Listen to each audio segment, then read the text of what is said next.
Hey, I'm Davis Hammer with Loud Light. Here's what happened the 10th and maybe final week in the Kansas Statehouse. The novel coronavirus COVID-19 has been spreading across the nation. In Kansas, at least 16 counties have confirmed a case. Over the last week, Governor Laura Kelly took several strong executive actions to slow the spread of COVID-19. This included executive orders giving flexibility to local governments in a state of emergency, prohibiting gatherings of more than 50 people, stopping all foreclosures and evictions, stopping utility disconnections including water, electricity, and internet until May 1st, expanding access to telemedicine, including allowing physicians to prescribe medications without an in-person examination, and waiving some rules for motor vehicles involved in COVID-19 relief efforts to expedite the transportation of medical supplies and groceries. On Tuesday, Governor Kelly was the first governor in the nation to shut down school buildings for the remainder of the school year. Governor Kelly set up a task force of school teachers and administrators that created continuous learning guidelines. The guidelines are a blueprint for everything from getting meals to students in the free lunch program to addressing various education challenges. They cover technology adaptations and options for districts with little internet access, including allowing small groups to meet in person under certain circumstances. While some criticize the move as premature, the pandemic has now closed virtually all schools in the United States. And many states have left parents and students in a state of uncertainty as they extend closures week by week. Kansas appears to be the only state in the nation with a clear plan to ensure students complete their education during the pandemic. Several senators, such as Thompson, Olson, Masterson, Rucker, and other members of the far-right Truth Caucus downplayed the threat of the pandemic and said the governor was overreacting. Senator Solentrop, who chairs the Senate Public Health Committee, called the governor's actions asinine and urged the public to go out for dinner and mingle, which directly contradicts the CDC and all public health officials' recommendations.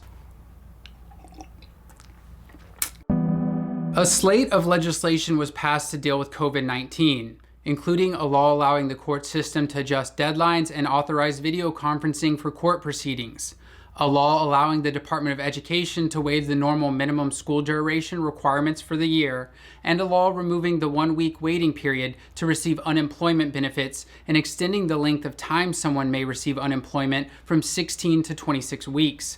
If you need to apply for unemployment, the Kansas Secretary of Labor, Delia Garcia, recommends using getkansasbenefits.gov instead of calling, since unemployment applications have risen dramatically.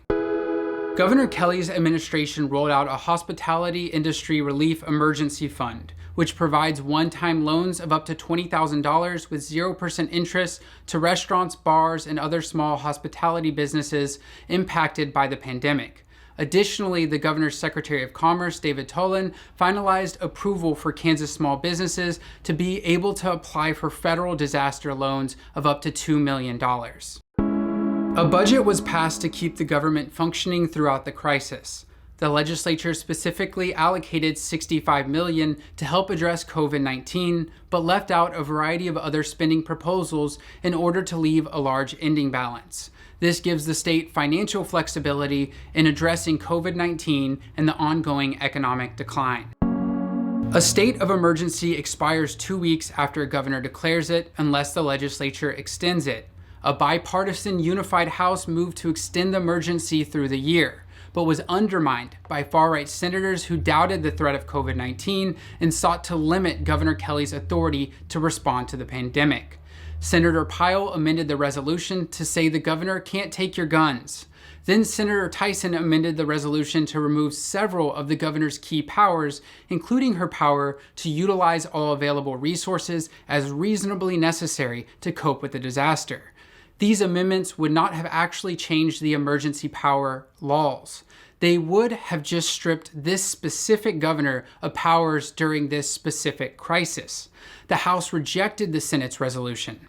After extensive negotiations, a resolution passed that extends the emergency declaration until May 1st, then allows the Legislative Coordinating Council, which is made up of legislative leadership, to extend it in 30-day increments. It also requires leaders in the Legislative Coordinating Council to meet within 3 days of any emergency action taken by the governor and gives the council the power to undo the governor's action.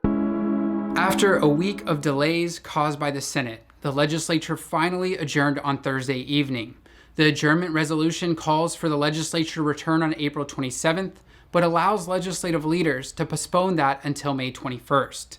In a practical sense, the legislative session may be over for this year, meaning big debates on Medicaid expansion, abortion, medical marijuana, and so on are over. There's a chance the legislature will return in a month or two or call a special session later in the summer. Thanks for liking, sharing, and donating to make these videos possible. Please take care of yourself and check in with friends and family during this difficult time. Stay tuned, stay engaged, and until next time, thank you so much, Kansas.